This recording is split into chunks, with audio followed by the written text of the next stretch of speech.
Thank you, thank you, thank you, thank you, thank you, thank you. धन्यवाद प्रभु, धन्यवाद, धन्यवाद, धन्यवाद, धन्यवाद। जीवित और महान सामर्थी परमेश्वर, आपका दिल से धन्यवाद करते हैं आपके महान उद्धार के कामों के लिए, कलीसिया के लिए प्रभु, जहाँ पे प्रभु आप उद्धार करके हमारे जीवन में हमें नई सृष्टि बनाने का काम करते हैं। हम आपका धन्यवाद करते हैं आपके पवित्र वचनों के लिए, जो पवित्र आत्मा के द्वारा हमारे हृदय रूपी भूमि में बोए जाते हैं और पवित्र आत्मा के द्वारा सींचे जाते हैं और पवित्र आत्मा के द्वारा वो फलवंत किया जाता है, ताकि प्रभु सब विश्वास करने वालों का जीवन नई सृष्टि बनकर पवित्र आत्मा से के फलों से सुशोभित होकर उस परमेश्वर की, उसके इकलौते पुत्र प्रभु यीशु मसीह की महिमा को प्रकट करे, जिसने हम मनुष्यों को अपने पुत्र की समानता में परिवर्तित करने के लिए कलीसिया की स्थापना की और हमारे उद्धार के लिए अपने इकलौते पुत्र का बलिदान किया, ताकि उसका नाम हम सब की जिंदगियों से महिमान्वित हो। धन्यवाद के साथ इस प्रार्थना को यीशु मसीह के पवित्र नाम से मांगते हैं, आमीन। सबको जय मसीह की। हम परमेश्वर का बहुत धन्यवाद करते हैं, वो अनुग्रहकारी और दयालु है। आज हम परमेश्वर के राज्य और अनुग्रह के ये दो सिद्धांत हैं, दो gospel of kingdom, gospel of grace, इन दोनों के सिद्धांतों की तुलना करेंगे और इनके सिद्धांत यानी प्रिंसिपल्स, ये इसको आप बिब्लिकल लैंग्वेज में डॉक्ट्रिन बोला जाता है। डॉक्ट्रिन का मतलब होता है कि राज्य पर आधारित शिक्षा और अनुग्रह पर आधारित शिक्षा। कलीसिया में जो अन्य जाति जहां पर हैं, वहां पर अनुग्रह पर आधारित मसीही शिक्षा होनी चाहिए, जो पौलुस के द्वारा दी जा रही थी। और पौलुस की पत्रियों को पॉलिन लेटर्स बोलते हैं इंग्लिश में। पॉलिन लेटर का मतलब पौलुस की पत्रियां, और बाकी जितनी पत्रियां हैं आज आपको पता चल जाएगा कि कौन सी पत्री किसके लिए है। तब आपको ये बात मालूम चल जाएगी कि पढ़ना कोई बुरी बात नहीं है, लेकिन उनके सिद्धांतों को प्राप्त करना ये बिना पवित्र आत्मा के पॉसिबल नहीं। आप पढ़कर नहीं चल सकते, कभी भी किसी भी पुस्तक को पढ़ के चला नहीं जा सकता। आपको उसकी शिक्षा, और शिक्षा प्राप्त करने का मतलब मालूम क्या होता है? लाइट, उसका प्रकाश आपको मिलना चाहिए, उस पुस्तक का प्रकाश। और इसी के लिए शिक्षक होता है। शिक्षक का काम है आपको अंधकार में से ज्योति की ओर गाइड करना, मार्गदर्शन करना। ये परमेश्वर के बनाए हुए तरीके हैं, निजाम हैं, और इसी के अंतर्गत वो हमें डील करता है। राज्य और अनुग्रह सिद्धांतों की तुलना, हम कंपैरिजन करेंगे।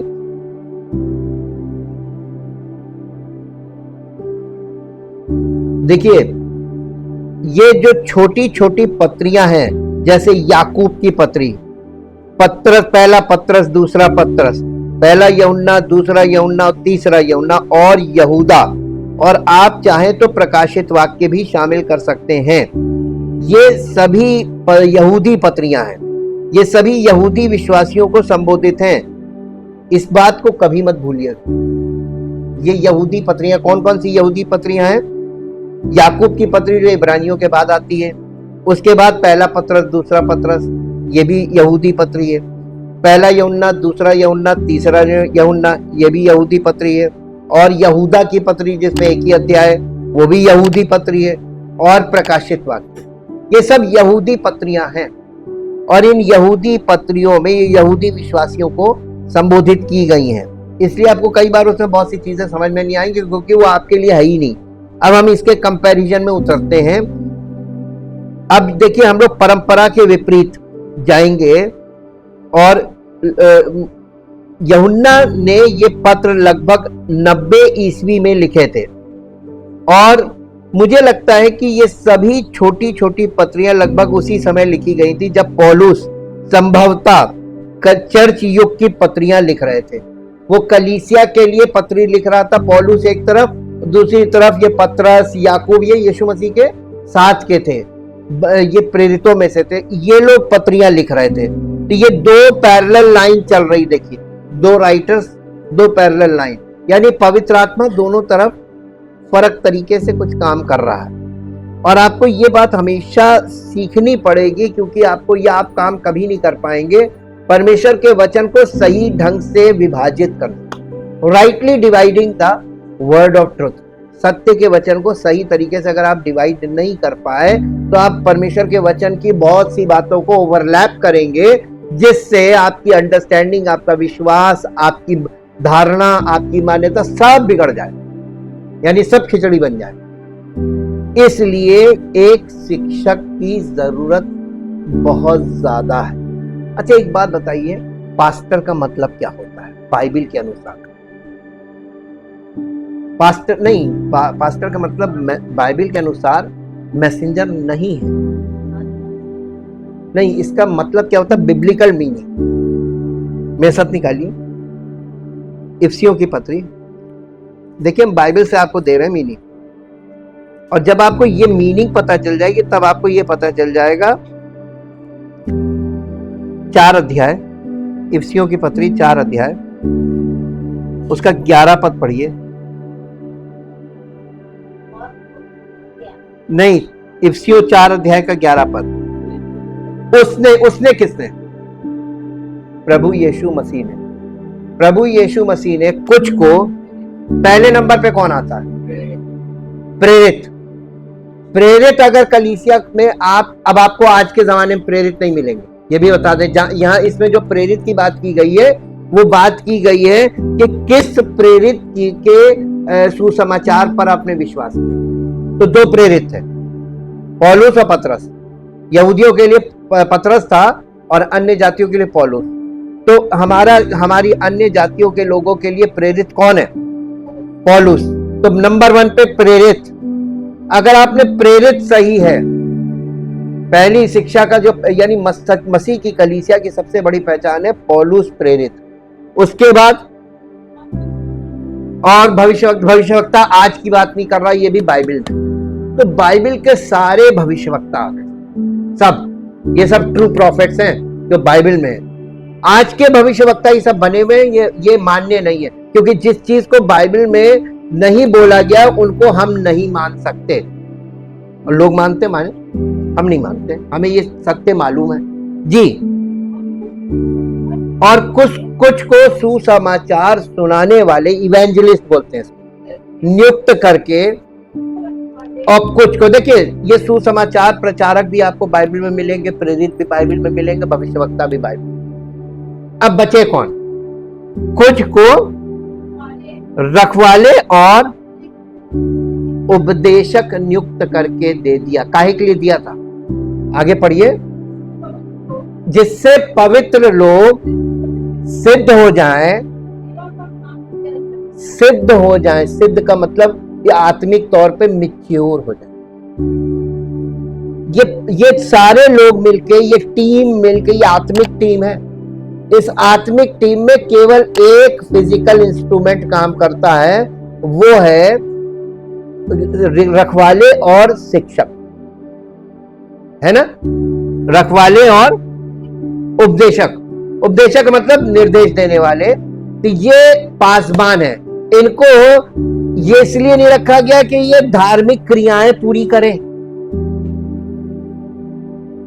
इसलिए नहीं रखा गया। अब इसको इंग्लिश में पढ़िए, इंग्लिश बाइबल, और थोड़ा स्पष्ट कर दें।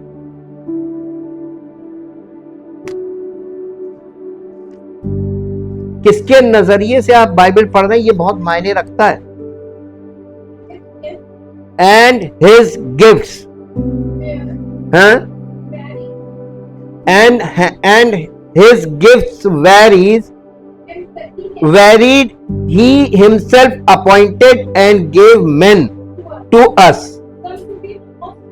some to be apostles का मतलब है स्पेशल मैसेंजर्स, और ये केवल यीशु मसीह के 12 शागिर्द, और जिसमें से एक माइनस हो गया था, यहूदा इस्करियोती, उसकी जगह एक चुना गया था, तब प्रेरितों के काम में तब 12 हुए थे। और पौलुस अकेला है।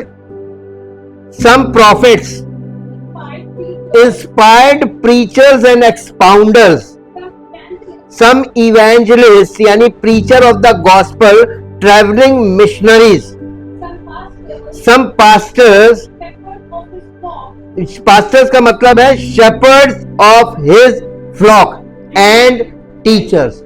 पास्टर टीचर भी होना चाहिए पास्टर को. अगर पास्टर टीचर नहीं है तो यीशु मसीह ने कोई प्रीस्ट नियुक्त किया है? नहीं, कोई प्रीस्ट नहीं ना.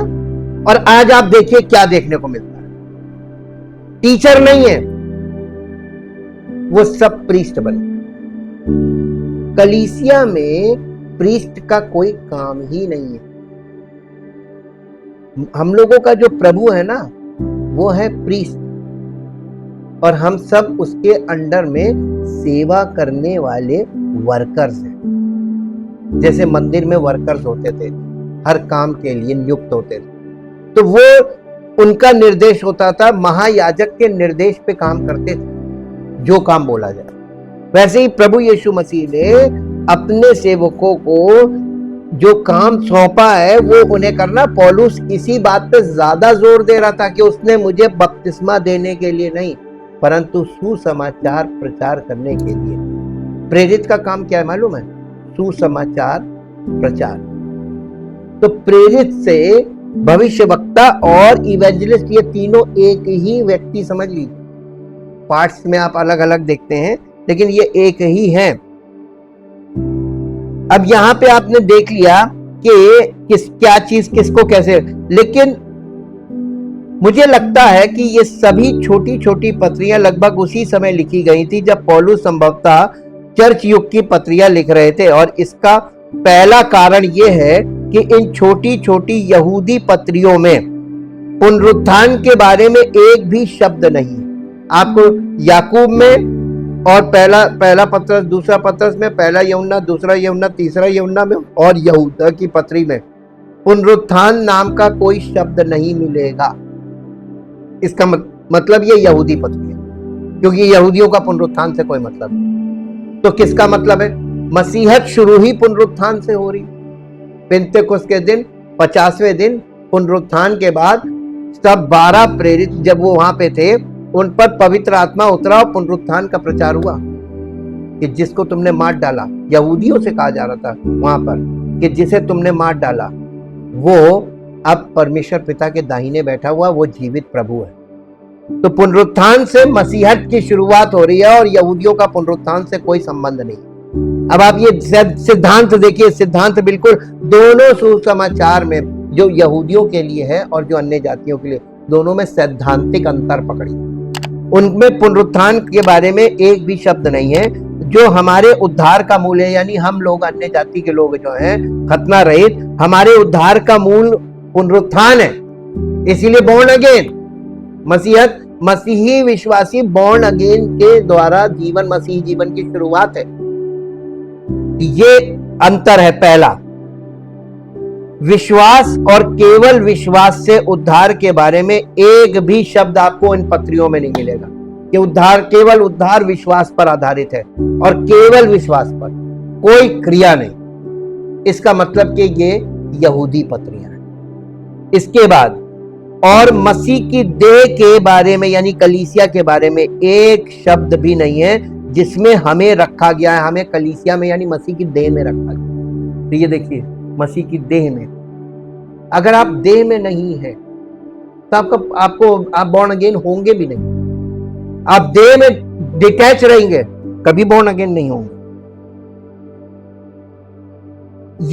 बल्कि ये अभी भी मुख्य रूप से यानी विशेष रूप से नहीं, राज्य का संदेश है. तो इन पत्रियों में परमेश्वर के राज्य का संदेश है, अनुग्रह का संदेश नहीं है. और हम और आप इसे यहां आते ही देखेंगे. ये बिल्कुल स्पष्ट है कि ये पौलुस के सुसमाचार का प्रचार नहीं कर रहे हैं जिस पर हमें कलीसिया युग में उद्धार के लिए विश्वास करना चाहिए. तो वहां पर ये पौलुस के सुसमाचार का प्रचार नहीं हो रहा था. वो उनको जो सुसमाचार दिया था, राज्य का सुसमाचार, उसके बारे में वो चर्चा कर रहे हैं, उसके बारे में वो लिख रहे हैं.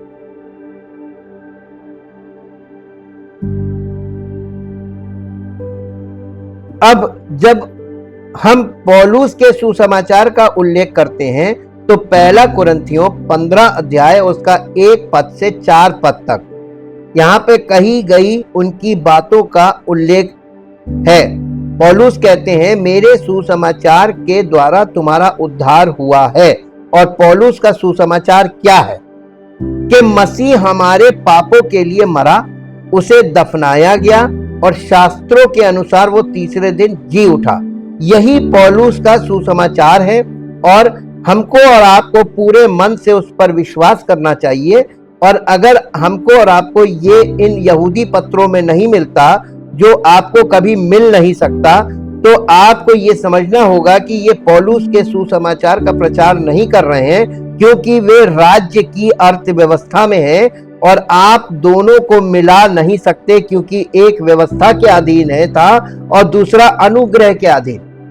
तो ये जो राज्य का सुसमाचार ये व्यवस्था के अधीन है, राज्य व्यवस्था का काम करती है। वहां पे राज्य है तो व्यवस्था है, और जहां राज्य की बात नहीं है, जहां जीवन की बात हो रही है, अनुग्रह की बात हो रही है, वहां पर कुछ नहीं है, केवल अनुग्रह। तो हमको कहां होना चाहिए? तो हम अनुग्रह पे, जब हमको सही सुसमाचार पर हम ग्रहण करेंगे, तभी तो हमारे जीवन में अनुग्रह प्रकट होगा। क्यों लोग बॉर्न अगेन नहीं हो रहे, उसके रीजंस आपको आज स्पष्ट हो जाएंगे। राज्य का सुसमाचार शायद सबसे स्पष्ट रूप से तब शुरू होता है जब यीशु ने मत्ती 16 में अपने 12 शिष्यों से पूछा, लोग मुझे यानी मुझे क्या कहते हैं? और जाहिर है कुछ ने कहा आप यूहन्ना बपतिस्मा देने वाले हैं, कुछ लोग आपको भविष्यवक्ताओं में से एक समझते हैं। फिर उन्होंने वापस आकर पूछा, लेकिन तुम मुझे क्या कहते हो? और पतरस ने उत्तर दिया, तू जीवते परमेश्वर का पुत्र मसीह है। बस। और यही वो सब था जो इन चारों सुसमाचारों में यहूदियों को उद्धार के लिए मानना था। क्या? कि यही उद्धार करता है और यही जीवता परमेश्वर का पुत्र मसीह है। बेशक वो मृत्यु, दफनाए जाने और पुनरुत्थान का जिक्र नहीं कर सकता था, क्योंकि ये अभी तक नहीं हुआ था और उन्हें नहीं पता था कि ऐसा होगा। यानी यहूदी लोगों को नहीं पता था कि ऐसा होगा। उन्हें इस बात का जरा भी अंदाजा नहीं था कि वे क्रूस पर चढ़ने के लिए यरूशलेम जाएंगे। इसलिए राज्य का सुसमाचार यही है कि यीशु मसीह थे, वे परमेश्वर के पुत्र थे और वे इजराइल को उस पार्थिव राज्य की महिमा प्रदान कर रहे थे जिसका वादा पुराने नियम में किया गया था।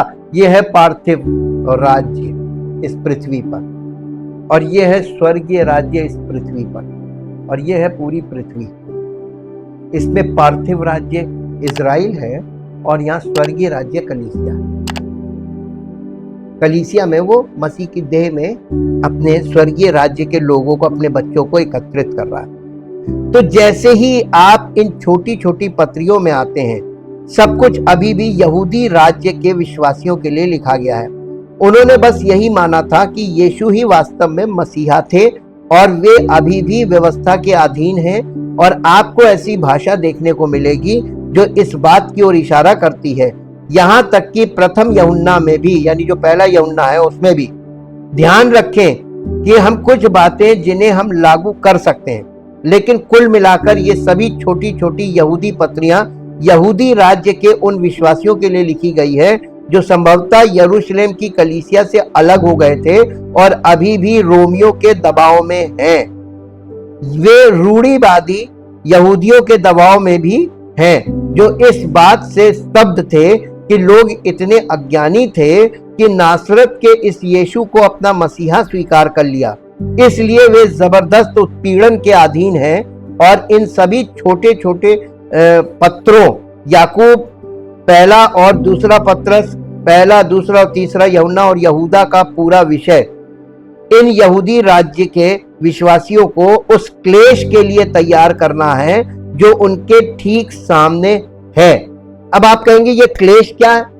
हम आपको दिखाते हैं कि जब यीशु मसीह आएगा, यीशु मसीह की सेकंड कमिंग के दो पार्ट हैं। एक बार वो आएगा तो पृथ्वी पर नहीं आए, वो पृथ्वी से ऊपर, आकाश से नीचे और पृथ्वी से ऊपर। आएगा और कलीसिया को उठा लेगा। इसको रैप्चर बोलते हैं। ये एक इवेंट है, ये इवेंट होगा।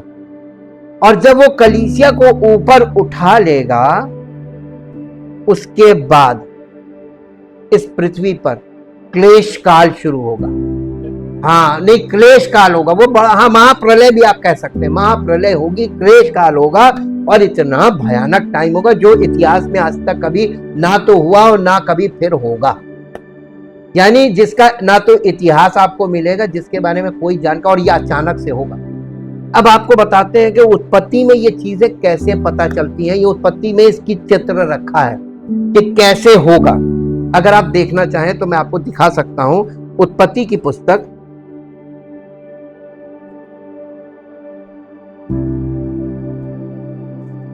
5 अध्याय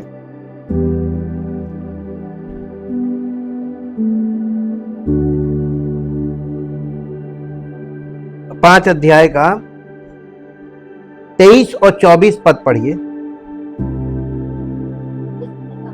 इस प्रकार हनोक की कुल आयु 365 वर्ष की हुई।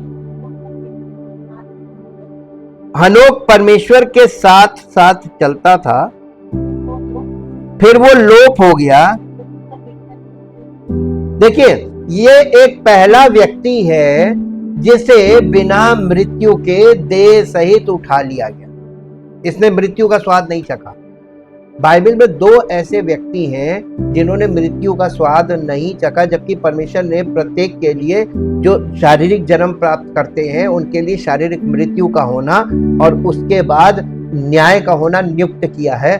तो 2 लोग ऐसे हैं जिनको देह सहित उठा लिया गया, लेकिन उनकी शारीरिक डेथ नहीं हुई। तो पहला व्यक्ति तो ये हनोक है। ये हनोक उठाया गया, और हनोक के उठाने के बाद आप 32 पद पढ़िए इसी अध्याय का। और नूह 500 वर्ष का हुआ, और नूह से शेम, हाम और येपेत का जन्म हुआ। और उसके बाद 6 अध्याय शुरू हुआ मनुष्य जाति की दुष्टता, और फिर 7 अध्याय जल प्रलय। तो नूह इसके ही वंश से आ रहा है, और नूह के समय जल प्रलय ये क्लेश काल को दिखाता है। क्लेश काल में जब परमेश्वर इस पृथ्वी पर प्रलय, ये भी प्रलय है, तो आग से प्रलय होगी, आग होगी, महामारी होगी। उस समय केवल जल प्रलय था, पानी से नष्ट किया था। अब आग और गंधक, उसके अलावा लिखा है तरह तरह की महामारियां, ये एंड टाइम प्लेग्स। तो ये महाक्लेश काल जो होगा, ये पृथ्वी पर के लोगों के लिए होगा, जिसमें ये होंगे कौन? जिन्होंने अपने प्रभु का इनकार किया था। कौन लोग हैं वो? जी, इजराइल और प्रोजलाइट्स, कन्वर्टेड ज्यूज, ये होंगे। और इनके अलावा जितने और लोग होंगे, जनरल मसीही लोगों को छोड़कर, कलीसिया के लोगों को छोड़कर, बाकी सब क्लेश काल में जाएंगे। और जैसा नूह के समय में जल प्रलय में सब खत्म हो गए थे, केवल परमेश्वर के अनुग्रह जिन पर था उन्हें उसने बचाया था, उसी प्रकार से अनुग्रह में जो लोग होंगे वही केवल क्लेश काल पार करेंगे, और बाकी उस समय कलीसिया ऊपर हो। जैसे हनोक को उठा लिया था, बॉडी, पूरी बॉडी, तो ये जीवित शरीर उठा लिया जाए। और इसीलिए वहां पे पौलुस ने बताया कि हाँ, जो मसीह में सो गए हैं, यानी जिनकी फिजिकल डेथ हो गई है वो, और जो जीवित होंगे उस समय, प्रेजेंट जनरेशन, वो मरेंगे नहीं, बल्कि वो बदल जाएंगे, और जो मरे हुए हैं वो जिलाए जाएंगे, और ये सब एक साथ उठाए जाएंगे। यही है रैप्चर, हवा में प्रभु के साथ उठा लिए जाएंगे। उसके बाद हम ऊपर होंगे, और फिर यहां पर न्याय चलेगा। ये क्लेश काल होगा, ट्रिब्यूलेशन पीरियड होगा। और ट्रिब्यूलेशन पीरियड में एक मत्ती रचित सुसमाचार थोड़ा और स्पष्ट कर दें आपको। मत्ती रचित सुसमाचार और उसका 24 अध्याय,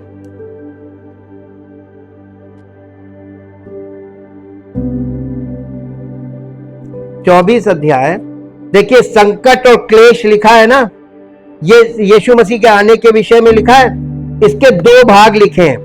ये पहला भाग जो संकट और क्लेश शुरू होगा, और इसका इसमें आप पढ़ दीजिए 11 पद से पढ़ दीजिए, 12 पद से।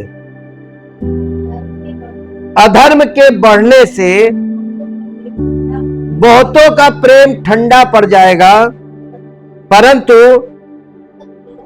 जो अंत तक धीरज धरे रहेगा उसी का उद्धार होगा। ये कलीसिया के लिए नहीं है, यहां पर ये है जी।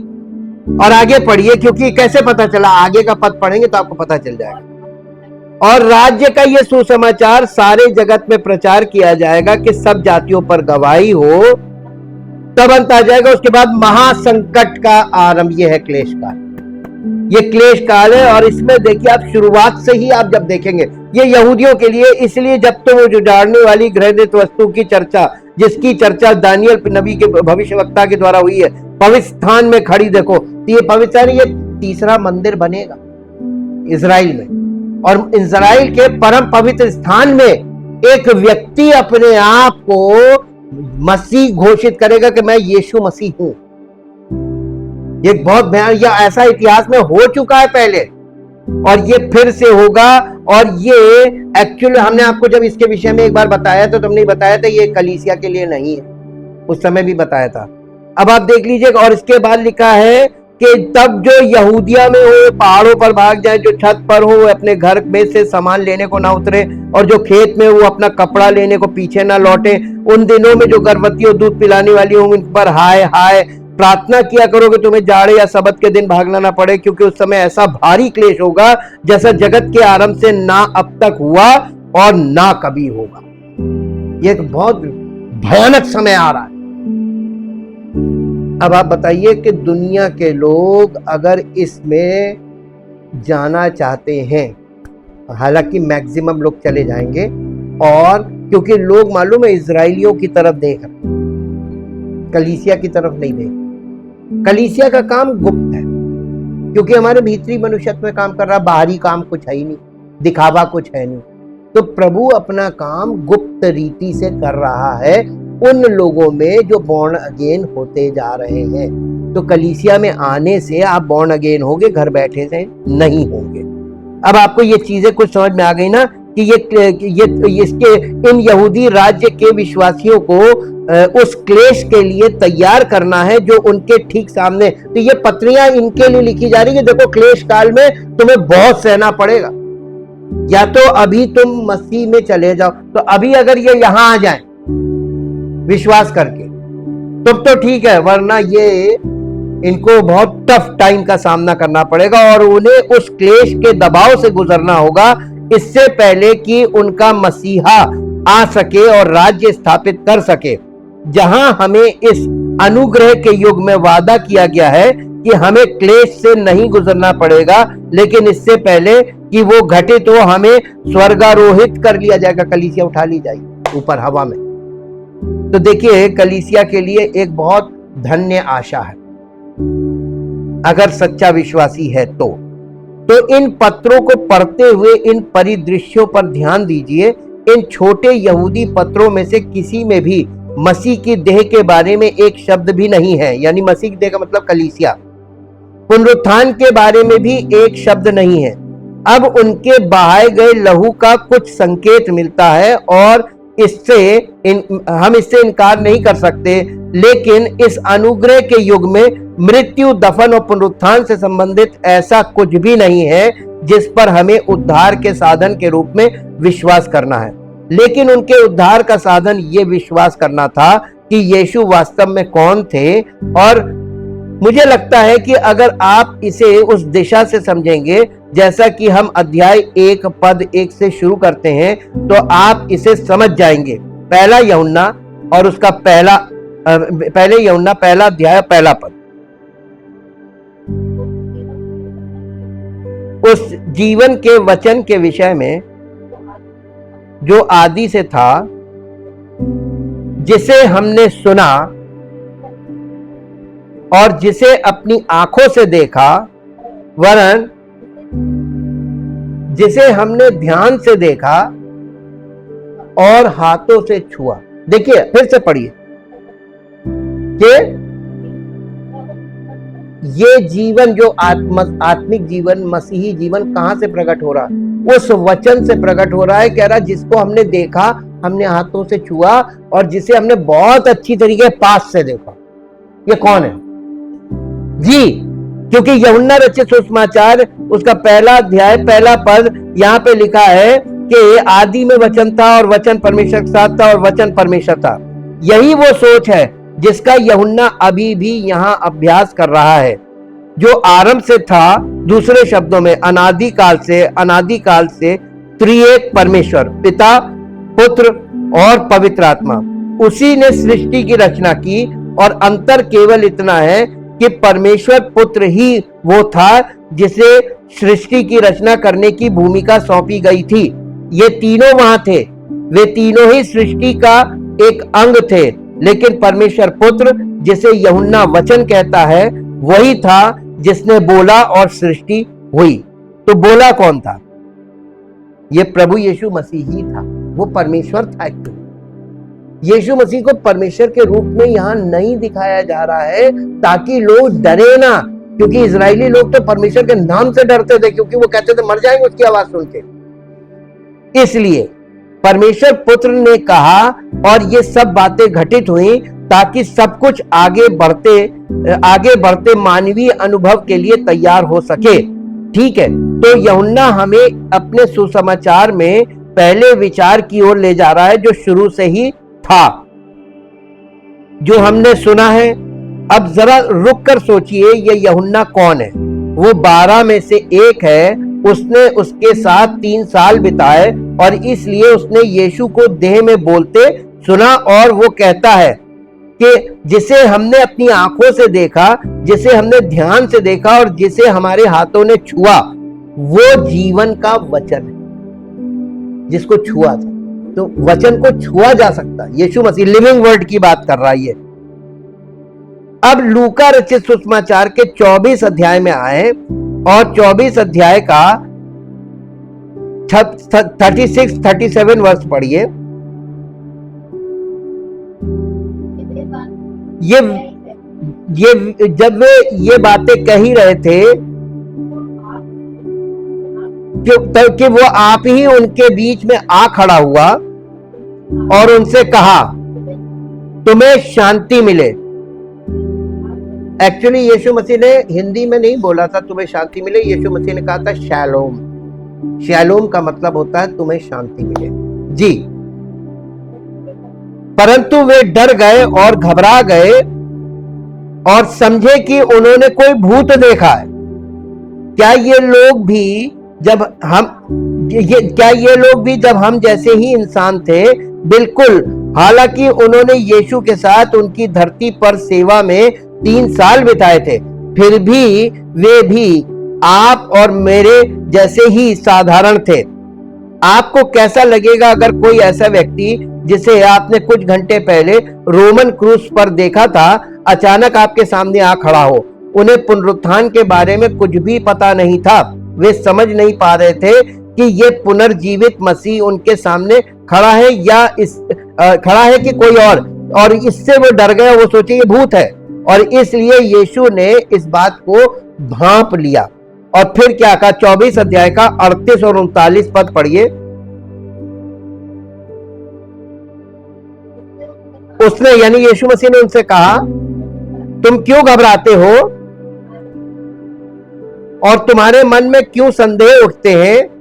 अब वो उन्हें दिखाता है। 39 पद, मेरे हाथ और मेरे पांव को देखो कि मैं वही हूं, मुझे छूकर देखो,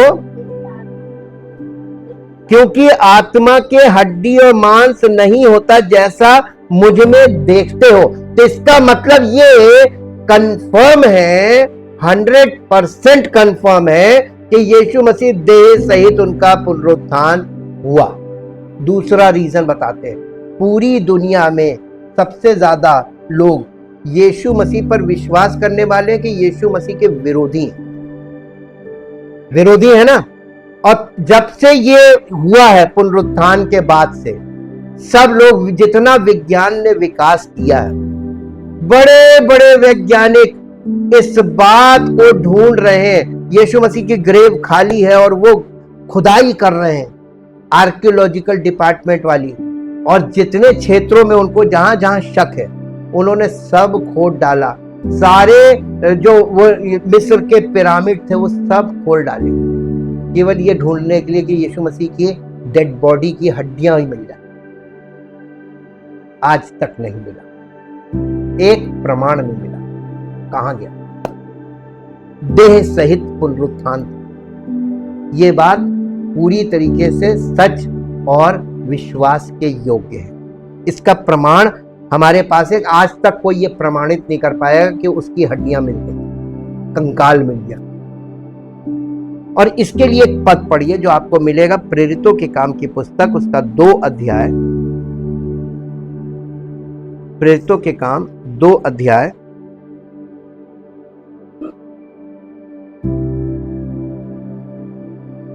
2 अध्याय का 29 वर्ष पढ़िए। यहां पे पवित्र आत्मा से भर के पतरस भाषण दे रहा है। हे भाइयों, हाँ ये देखिए, ये यहूदियों से बात कर रहा है, इजरायलियों से कह रहा है, मैं कुलपति दाऊद के विषय में तुमसे साहस के साथ कह सकता हूं कि वो तो मर गया और गाड़ा भी गया, और उसकी कब्र आज तक हमारे यहां विद्यमान है।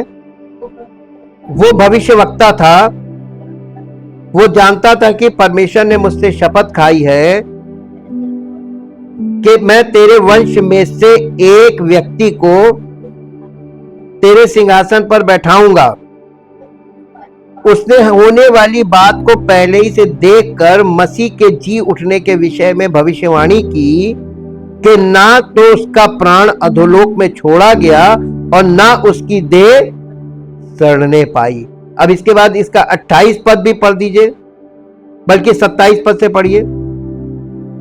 क्योंकि तूने मेरे प्राणों को अधोलोक में ना छोड़ेगा, क्योंकि तू मेरे प्राणों को अधोलोक में ना छोड़ेगा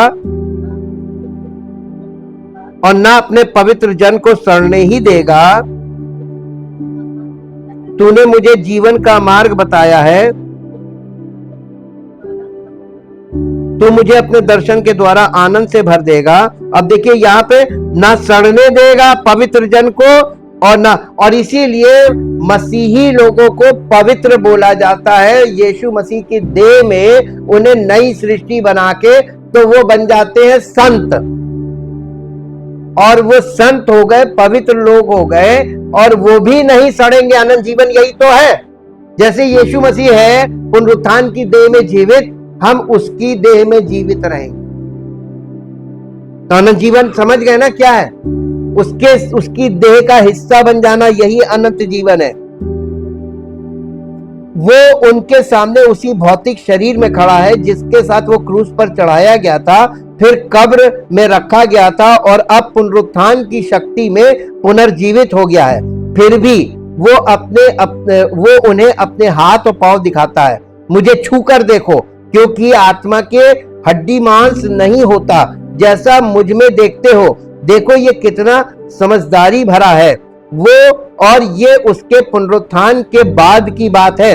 इसके बाद लूका रचित सुसमाचार 24 अध्याय का 40 और 41 पद पढ़ दीजिए। 40 और 41 पद। और ये कहकर उसने उन्हें अपने हाथ और पांव दिखाए। जब आनंद के मारे उनको प्रतीति ना हुई और वे आश्चर्य करते थे, तो उसने उनसे पूछा। अब देखिए, वो अभी भी वो लोग असमंजस में आ गए, खुश भी हैं और शक में भी हैं, विश्वास नहीं कर पा रहे हैं। तो उसने उनसे कहा, तुम्हारे पास कुछ भोजन है? उन्होंने उसे भुनी हुई मछली का टुकड़ा और मधु का छत्ता दिया, खाने की वस्तु। उसने लेकर उनके सामने खाया, प्रमाणित हो गया ना। फिर उसने उनसे कहा, ये मेरी वे बातें हैं जो मैंने तुम्हारे साथ रहते हुए तुमसे कही थी, पहले ही कह चुका था कि ये होगा, कि अवश्य है कि जितनी बातें, ये यहूदी लोग हैं, इनसे कह रहे जितनी बातें मूसा की व्यवस्था में और भविष्य वक्ताओं की पुस्तकों में और भजनों की पुस्तक में मेरे विषय में लिखी हुई है, सब पूरी हो। तो देखिए, पूरा पुराना नियम यीशु मसीह ने पूरा किया। तो ये था, आया तो उन्हीं के लिए था, यहूदियों के लिए, कि वो इस पर विश्वास कर ले। अब देखिए, यहाँ मसीह उस पुनर्जीवित शरीर में उनके सामने खड़ा है, किसी भी सामान्य प्राणी की तरह, और फिर भी वो उस पुनर्जीवित शरीर में है जो पल भर में वहां से ना जाने कितनी दूर जा सकता है। लेकिन अब वो एक बात साबित करने जा रहा है, न केवल वो वही है जिन्हें सूली पर चढ़ाया गया था, न केवल वो वही है जो कब्र में थे, बल्कि वो वही है जो पुनर्जीवित हुए हैं, और वो हमें हमारी अनंत अवस्था का एक छोटा सा आभास देने जा रहे हैं। हम किसकी आशा कर सकते हैं? और उसने उनके सामने वो खाया। अब बहुत से लोग इसे नहीं समझते। यीशु ने अपने पुनर्जीवित शरीर में खाया, हाँ बिल्कुल खाया, उनके सामने ही इस बात को साबित करने के लिए उन्होंने खाया। ठीक है, अब मुझे वहां 1 मिनट, यहां पर हम लोग को 1 मिनट रुकना चाहिए। फिलिप्पियों की पत्री अध्याय 3 पर हम आए, क्योंकि इस पूरे परिदृश्य को समझने योग्य बनाने के लिए आपको शास्त्रों की तुलना शास्त्रों से करनी होगी। और याद कीजिए, जब यीशु महिमा में वापस चढ़े थे, वो उस शरीर में थे जो वहां मौजूद लोगों के सामने खड़ा है। और मुझे लगता है कि वे केवल 10 थे, सभी बाहर नहीं, बल्कि सभी 12 नहीं थे। लेकिन वो उन शिष्यों के सामने खड़े होकर खा रहे हैं, और ये वही मसीह है जो 40 दिनों में जैतून के पहाड़ से ऊपर उठेगा। ठीक है, और वही यीशु मसीह एक दिन हमारे लिए लौटेगा और हमें हमारी भविष्य की स्थिति का आभास देगा। हम वहां किसी अदृश्य अलौकिक अवस्था में तैरते हुए नहीं रहेंगे, हमारे पास शरीर होंगे। ठीक है, हम आसमान में ऐसे अंतरिक्ष में तैरेंगे नहीं, बल्कि हमारे पास देह होगा और हम मसीह की देह में होंगे। फिलिप्पियों की पत्री 3 अध्याय और उसका 20 पद पढ़िए।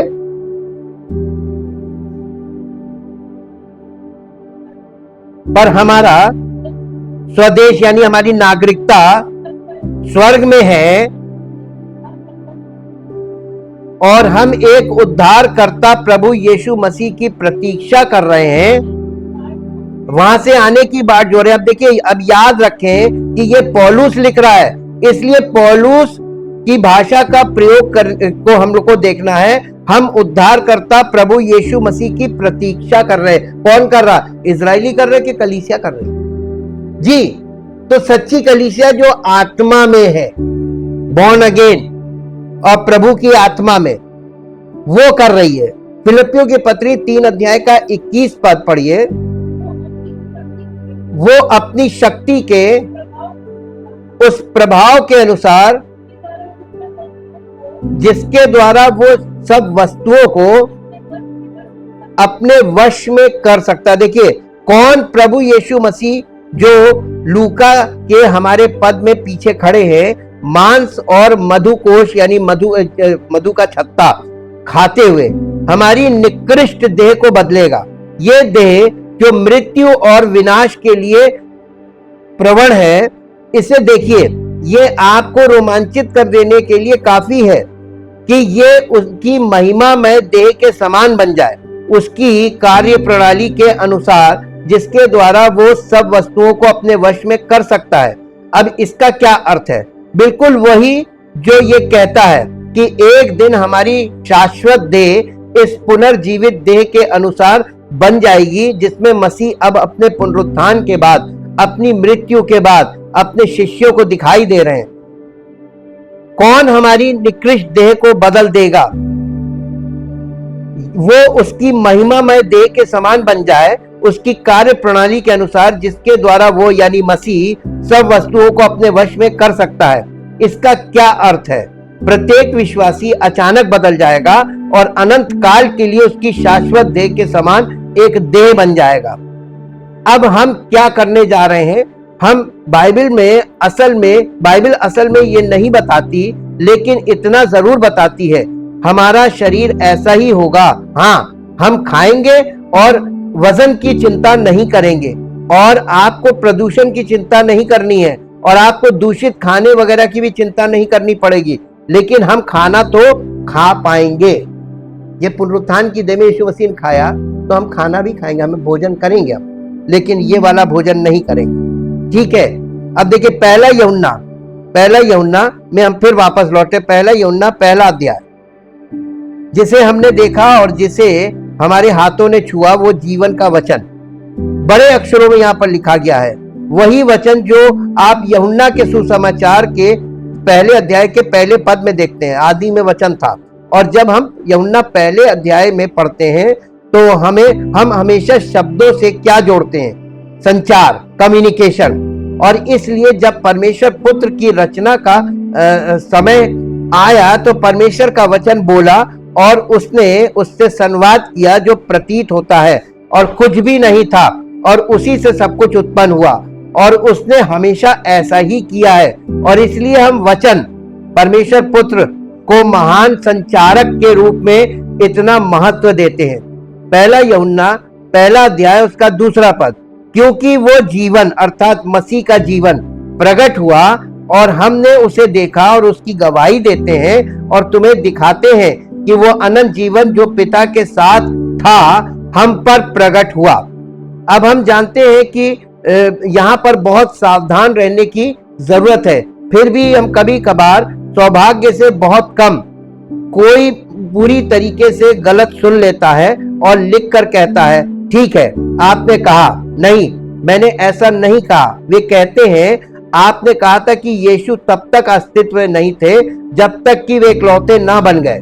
अब ये तो कुछ ही कार्यक्रम पहले की बात है, मैंने ऐसा कभी नहीं कहा, और इसलिए मुझे जवाब देना पड़ा उन हजारों लोगों में से जिन्हें हम जानते हैं कि अब सुन रहे हैं।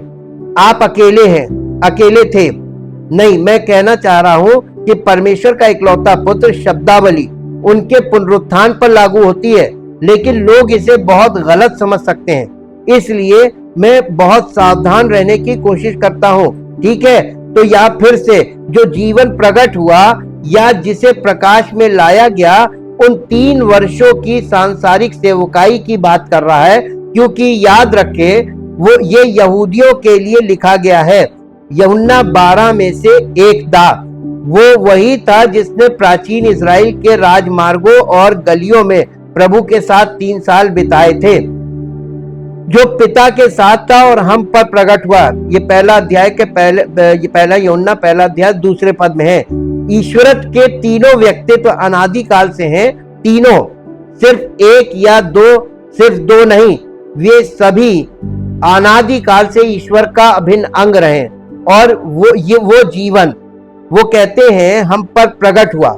कैसे? अपनी पार्थिव सेवकाई के माध्यम से, जब वे बैतलहम में देधारी हुए, नासरत में पले बढ़े, और फिर इजराइल राष्ट्र को ये सिद्ध करने के लिए कि वे ही हैं, वो प्रतिज्ञात मसीहा हैं, अपनी 3 साल की पार्थिव सेवकाई शुरू की। अब इसके बाद पहला यूहन्ना पहला अध्याय तीसरा पद पढ़िए। जो हमने देखा और सुना है उसका समाचार तुम्हें। देखिए, जो हमने देखा और सुना है, फिर से यूहन्ना मसीह की पृथ्वी पर की सेवकाई का जिक्र कर रहा है, और यही बात मुझे सोचने पर मजबूर करती है कि उसे ये पवित्र शास्त्र के आरंभिक भाग में लिखना पड़ा होगा कि शायद 50 ईस्वी के दशक में, बजाय इसके कि वो लगभग 100 ईस्वी में लिखे। लेकिन यहाँ वो उसी समय लिख रहा है जब नए नियम का शेष भाग लिखा जा रहा था। इसलिए पृथ्वी पर सेवकाई को ज्यादा समय नहीं हुआ था, और ज्यादा से ज्यादा 15-20 साल बीते थे। ये जब लिखा गया, यीशु मसीह का स्वर्गारोहण हुए 15-20 साल बीते थे। पहला यूहन्ना पहला अध्याय उसका 3 पद, जो कुछ हमने देखा और सुना है वही हम तुम्हें बताते हैं कि तुम भी हमारे साथ सहभागी हो, और सचमुच हमारी सहभागिता पिता के साथ और उसके पुत्र प्रभु यीशु मसीह के साथ है। अब याद कीजिए, जब हमने इब्रानियों को पढ़ा था तो कैसे मसीह के पुत्रत्व पर जोर दिया था और कैसे उनकी उपाधि थी, और ये कि वे ईश्वरत्व का एक अंश थे। पहला यूहन्ना पहला अध्याय 4 पद पढ़िए। और ये बातें हम तुम्हें इसलिए लिखते हैं कि तुम्हारा आनंद पूरा हो जाए। अब यहां पर देखिए मत्ती 16 अध्याय पे आ जाइए। मत्ती 16 अध्याय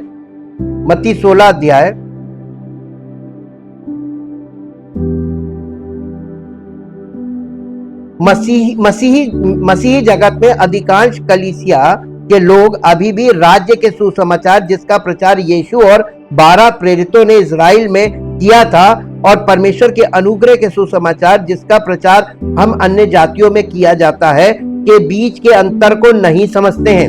लेकिन ये दोनों ही एक ही परमेश्वर के एक ही मुखियापन के अधीन दो बिल्कुल अलग परिदृश्य हैं। लेकिन यहाँ मत्ती 16 में 3 साल पूरे होने वाले हैं और वे क्रूस पर चढ़ने के लिए यरूशलेम जाने वाले हैं।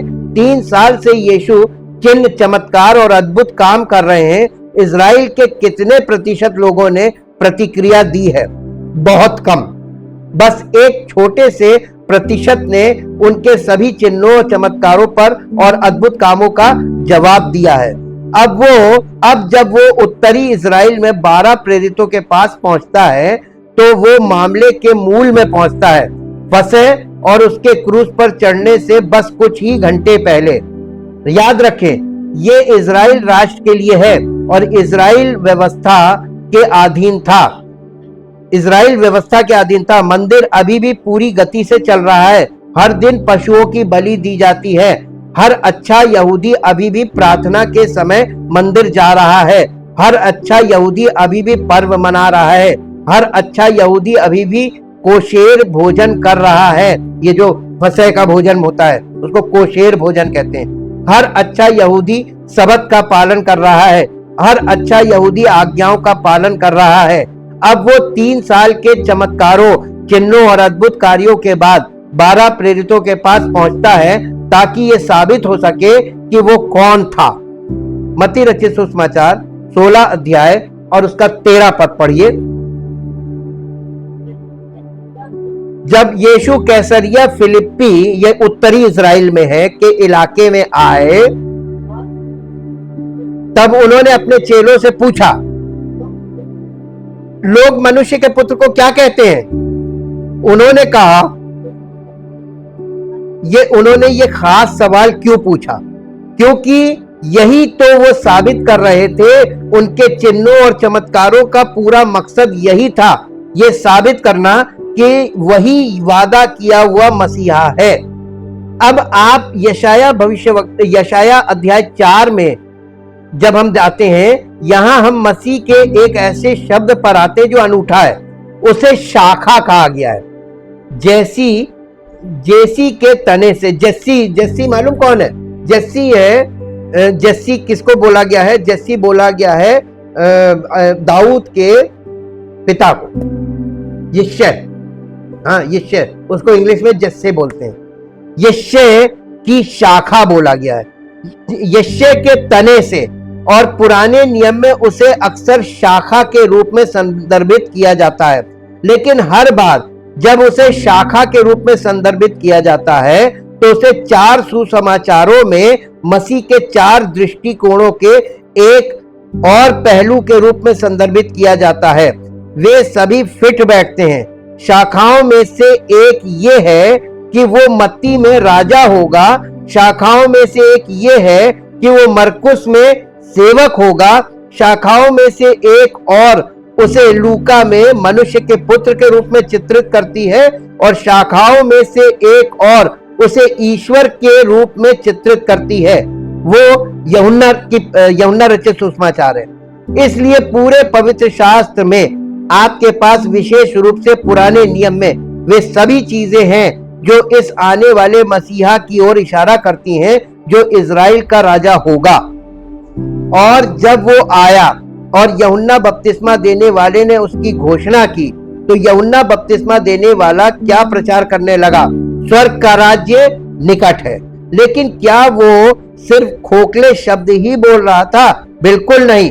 राजा प्रकट होने वाला था और राज्य इजराइल राष्ट्र की मुट्ठी में था, और इसलिए हम इसे राज्य का सुसमाचार कहते हैं। मत्ती रचित सुसमाचार 16 अध्याय और उसका 13 पद को फिर से पढ़िए। लोग मुझे क्या कहते हैं?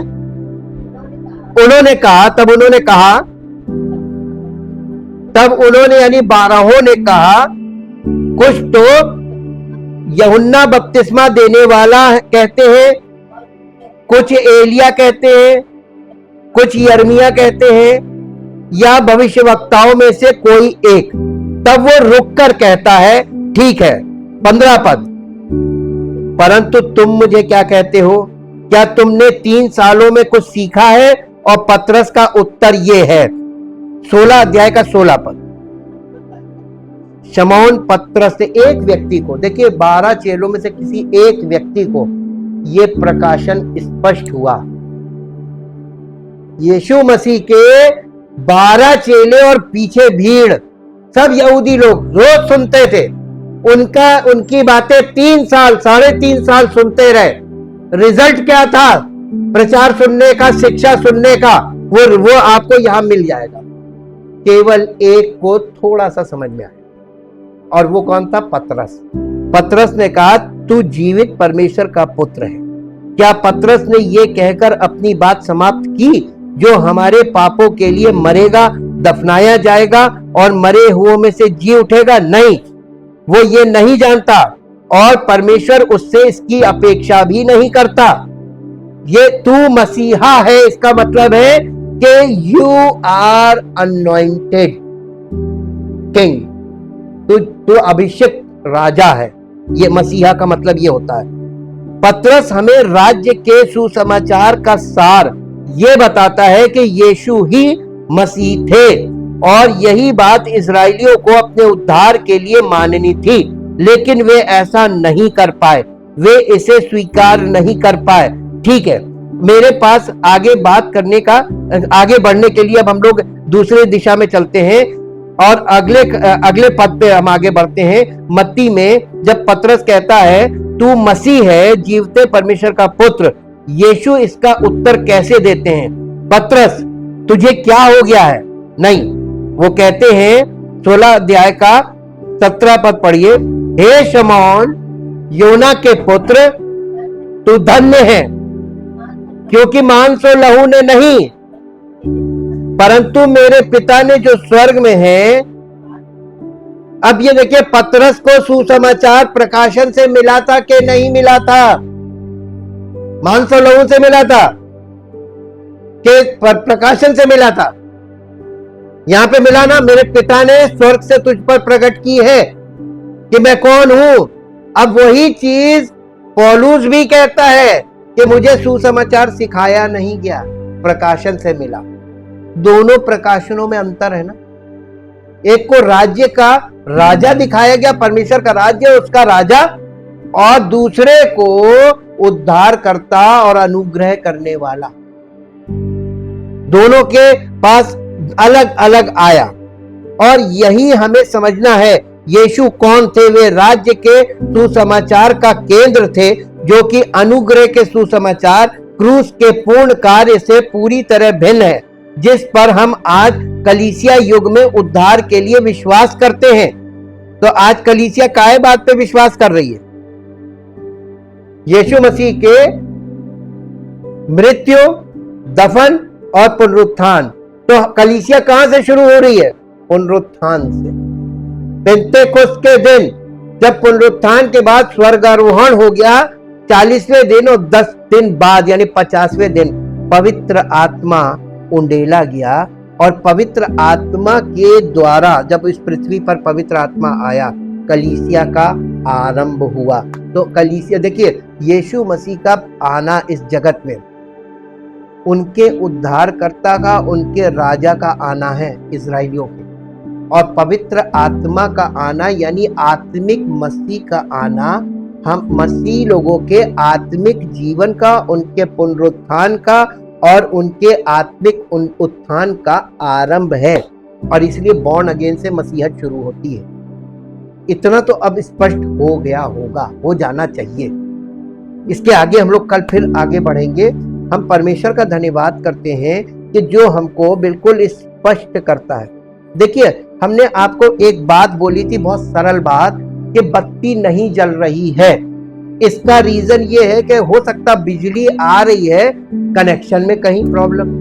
अगर प्रॉपर कनेक्शन होगा और बल्ब सही होगा तो बत्ती जरूर जलनी चाहिए। आपकी जिंदगी में आप बॉर्न अगेन नहीं हो रहे हैं, आप में मसीह का प्रकाश नहीं आ रहा है, तो कहीं ना कहीं कुछ फॉल्ट है, और हम लोग इस अध्ययन के द्वारा उस फॉल्ट को ढूंढ सकते हैं अपनी जिंदगी में। जीवित तो महान सामर्थी परमेश्वर, हम आपका दिल से धन्यवाद करते हैं उस महान प्रेम और उस अनुग्रह के लिए और आपके पवित्र वचनों के लिए। जब हम इसे पवित्र आत्मा के दृष्टिकोण से पढ़ते और सुनते और समझते हैं तो प्रभु हमें जीवन की ज्योति प्राप्त होती है, हमें जीवन की रोटी प्राप्त होती है, हमें जीवन का जल प्राप्त होता है, और हमारे आत्मिक जीवन में बढ़ोतरी होती है, हमारा आत्मिक जीवन का विकास होता है, जिससे हमारा जीवन आपकी महिमा का कारण हो सकता है। प्रभु, आपने हमारे लिए जो चीज स्वर्ग से पूरी करने का वादा किया है, जिसे आप कलीसिया के द्वारा पूरी कर रहे हैं, आप पर पवित्र आत्मा के और पवित्र वचनों के वरदानों के द्वारा हम सबके भीतरी मनुष्यत्व में जो कार्य कर रहे हैं प्रभु, इसके लिए आपका दिल से धन्यवाद करते हो। चाहते प्रभु हम अपने आप को आपके सामने खुली छूट देते कि प्रभु मुझ में आ और काम कर, और मुझे अपनी इच्छा और योजना में चलना सिखा, अपनी मर्जी में चलना सिखा, ताकि प्रभु हमारा जीवन फलवंत और जयवंत होकर आपकी महिमा का कारण बने। यीशु मसीह के नाम से मांगते हैं, आमीन। Praise the Lord.